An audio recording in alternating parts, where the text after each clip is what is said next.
All right, guys, I've been meaning for a while to make a video about what it's like to host an in-person pop-up or in-person social, and just to give you kind of the layout of, what I tell my hosts in advance, how I have the host prepare, what it's like once I get there, how early do I get there to set up, just kind of all the logistics. So I'm just going to try to make this as quick as possible, and then if you have questions, please reach out to me. I'm happy to help you problem solve for different situations. So first and foremost, once I've got a host who's interested in hosting an in-person event, I typically have them invite people individually via email or text, and I have them send out an invitation, up to you how early, sometimes a couple weeks in advance. But then definitely those individual reach outs are really important to make sure the host is contacting the people that she really wants to attend. And it really starts with you coaching the host that 10 to 15 people is great. And honestly, if you have more than that, you're probably going to want more than one Beautycounter consultant at the event to try to make sure that everyone's getting questions answered in a timely manner and able to kind of make purchases in their orders before they leave. So then once everyone's invited, and we'll just say it's the day of, I typically will bring something for the host, whether it be like a small vase of flowers or a bottle of wine or a combination of those two types of things. Ooh, we've got a bright headlight at soccer. A combination of those types of things in addition to some Beautycounter products, right? Just kind of as a thank you for hosting. Then I'll get there about an hour early. That sounds kind of excessive, but usually it's about the right amount of time to talk to my host about who's coming, and at the same time I'm setting up the kind of the setup. If it's an event that's kind of a traditional time of year event, then I definitely bring I'm in my 40s, and most of the women that I have at these events are typically in their 30s and 40s. I'm always bringing the counter time line, the counter match line. I typically will bring the counter control line as well, because many of these ladies that come are moms of teens or moms of preteens, and sometimes have acne prone skin themselves. So I usually bring all three skincare lines. I bring Flawless in 5. I bring our All Bright collection. I bring our Lotus Glow Cleansing Balm, the Reflect Effect AHA mask, and what am I missing? Deodorants. I bring the Clean Deo, since it's our second best-selling product. And I think that's it. I sometimes will bring, actually, just because it's kind of fun for people to see the shades, if you have the Lid Glow eyeshadows, I bring the Lid Glow eyeshadows just because they can see those as an add-on to the Flawless in 5. And I do have a couple extra colors of the Cheeky Cream blush, obviously, which is part of the Flawless in 5 set. So I just bring those extra colors out. But really, whatever you have is what you should bring. But those are the things that if you have them, I would definitely make sure that are there. Obviously, if it's a holiday time, you want to make sure the holiday sets are displayed as well, so that people can touch and play with them. Again, if you have them. So it takes me about an hour to set up. I also bring order forms, and I bring a sign-in sheet, which I can share those files. If I haven't already put them in the team page, I will.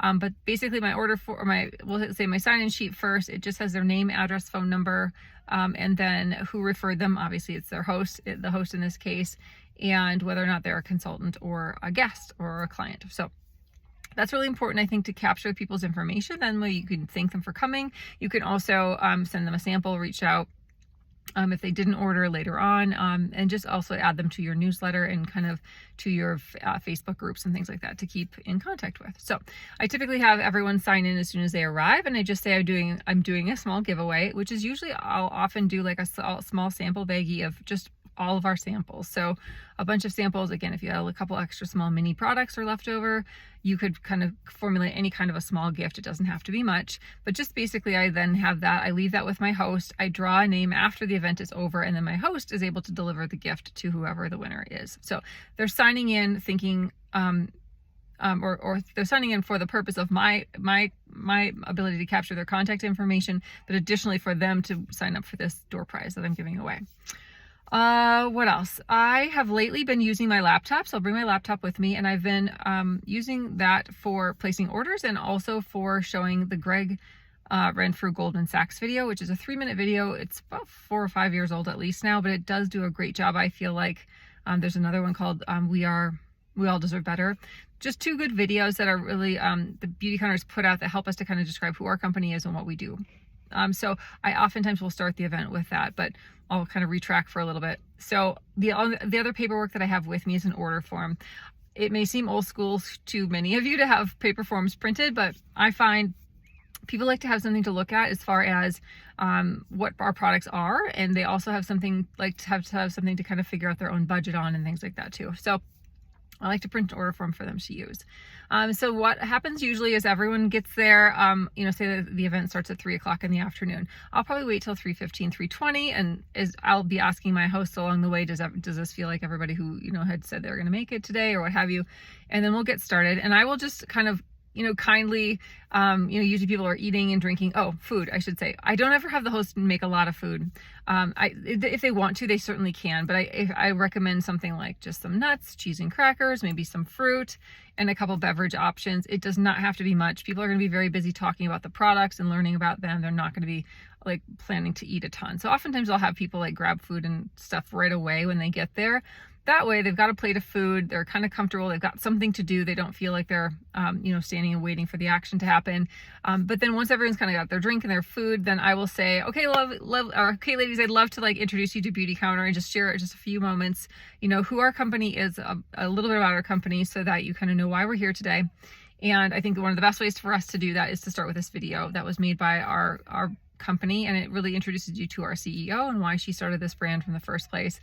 So we'll start with that. And so then again, it's kind of easy on me if I'm nervous at all, to start with the video, and it kind of gives you that empowering kind of boost to watching the video again with them about what we do, our mission, and our 3 pillars. So they'll watch the video while they're eating, and that can be standing in the kitchen, it can be sitting in the living room, whatever feels comfortable for where you're at. Don't make it a big deal. So once the video is over, then I just pretty much review with them some of the statistics that they heard. I will kind of sometimes even before the video say, hey, keep your eye out for some statistics. I might be asking a few questions after the video is over. So then I typically will kind of use some of the status or the stats that you guys have maybe heard us share before, but I will say, so did anybody happen to catch what year the last law was passed that is governing the beauty industry? And if they don't, then I will kind of interject and let them know. But usually somebody will throw out a guess like 1972 or something like that. And then I'll say, that would be great if it was actually then, but it was actually like 1938. So it's been over 80 years since a law was passed governing the beauty industry.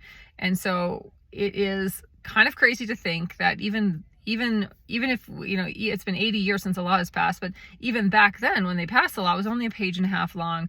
So we have a page and a half of legislation that governs like an over $80 billion industry, which is pretty crazy. I will then kind of share a little bit more about just some of the ways that Beauty Counter sets up, some of the things that set us apart. So I'll often introduce the concept of the education by saying Beauty Counter stands on 3 pillars, and this is how we've always been from the start. As a company, we are education first. We are focused on making sure that people know they're armed with information so they can make better choices. We are then advocacy focused because we think overall this industry should be better and it needs to be changed. Our mission is to get safer products in the hands of everyone, and that's going to mean more than just Beauty Counter products. And then I talk about the fact that we formulate to a level that is hard to believe even is possible, but we screen all of our products triply. We look at how our ingredients interact with each other. We look at how the formulations interact with the packaging that we place them in. We, as far as heavy metals and things, we have the industry leading, standard when it comes to the very, very lowest undetectable levels of lead and heavy metals in our makeups, much more than anyone else is doing. We truly do have the strictest ingredient screening process in the business. So those are some of the things I will share. Also in the education piece, another statistic that's kind of one I use is that over 80,000 chemicals have been brought to market to be used in the beauty industry, and less than 10% of them have ever been tested for safety. So basically that means we as consumers are burdened with proving an ingredient to be harmful, rather than the other way around, the companies having to prove it to be safe before it's being used, which is pretty crappy if you ask me. So just things like that I'll share with them, and then I will let them know that in the EU, there are over 1,500 ingredients that are banned and cannot be used in formulations in personal care products in Europe. And in the United States, what does anyone think that number is? So asking questions and kind of doing it trivia like that way, people are interacting and kind of not getting bored with listening to you talk solo. So then, they'll throw out numbers or what have you, and then you'll let them know, well, as recently as 5 years ago, it was about 11 ingredients, but we are making progress, Beauty Counter being at the lead of that. And we currently now ban 30, but obviously, as you can tell, we are dangerously far behind as the European Union is at 1,500 ingredients. At Beautycounter, it's never been about, this is usually what I say, at Beautycounter, it's never been about ingredient banning and kind of the race to have the most ingredients banned. In some other clean beauty companies, it is more about like who's got the highest number, I say, but really for us, it's been about producing safe formulations and safe products in a responsible way, sustainably, with knowledge of where our products are come from and who's sourcing our products, and it's being done in like I said, responsible way, and not using any child labor and things like that as well.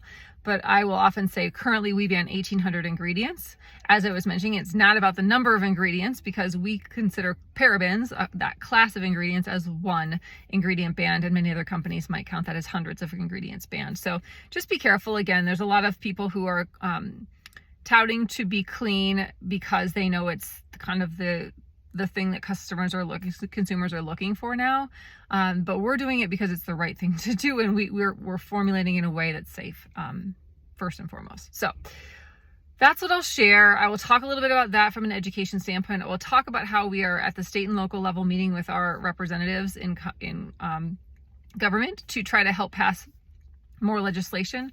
I will talk about how Greg Renfrew was the first clean beauty CEO to be invited to a congressional hearing on cosmetics reform. That was in 2019. And she is someone that the Congress is looking to as a leader in this industry. We are the leaders in clean, and that is why she was invited to kind of speak her piece and kind of on our behalf share what needs to be changed. And so there is change, and there are laws being passed. In fact, I think we've helped pass over 9 better beauty laws in the last almost 9-10 years now. And so again, those are things that show that we're making progress, but again, things that also show that we are more than just a beauty brand, and we're more than just selling lipstick. So pick and choose what you guys like as far as those statistics, but those are some of the things I share, some of the stories I share. There's plenty of others in some of the videos that you may have seen with Greg and others, other HQ videos that might speak to you and you might want to share with your guests. So then after we talk about education, advocacy, we talk about the formulation. I already mentioned kind of how we go through that screening process. And then I will let people know, I want my host to speak because they want to hear what my host loves, because they love my host, and that's why they're here to support her. So if my host already loves Beautycounter, I will, or if there's other people in the room that love Beautycounter, I will ask them to share. All right, everybody, I know there's so many products, it's hard to know where to tell someone to start, but what are your favorites? I want to hear from you guys. And then, like someone will say the C serum because it makes my skin so glowy in the morning, or I love the Counter Timeline, my skin has been so much better since I started using it, what have you. They'll just keep sharing, and it's kind of nice for them to then be part of the third-party validation of why people want to shop this brand. Then I will probably invite people to look at the products, to touch and feel and smell the products. If they want to actually go through a skincare regimen on the back of their hand so they can kind of see before and after how it looks on one hand versus the other, I will definitely do that over a kitchen sink or in the bathroom. I will help people color match. I encourage people to touch and play and ask questions and let everybody know that I'm here to help them place their order. I typically tell them about any promotions, 20% off or what have you we have for new clients, or holiday promotions if there are any. And then I have my computer set up, and it's very obvious that I'm planning for them to shop with me before they leave. So they have their, so you guys have got your order form, so you can make your wish list on your order form.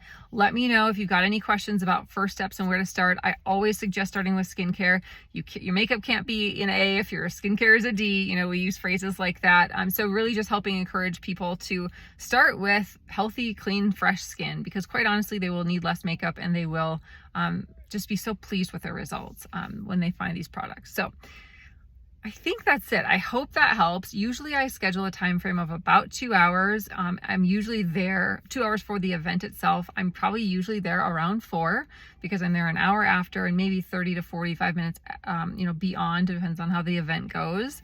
But I would say plan to be, hosting an event for about 4 hours. Personally, that's what's felt comfortable for me. Unless it's a really small group of people. But if it's kind of more that average 8 to 10 or 12 people, it's probably going to take you that long.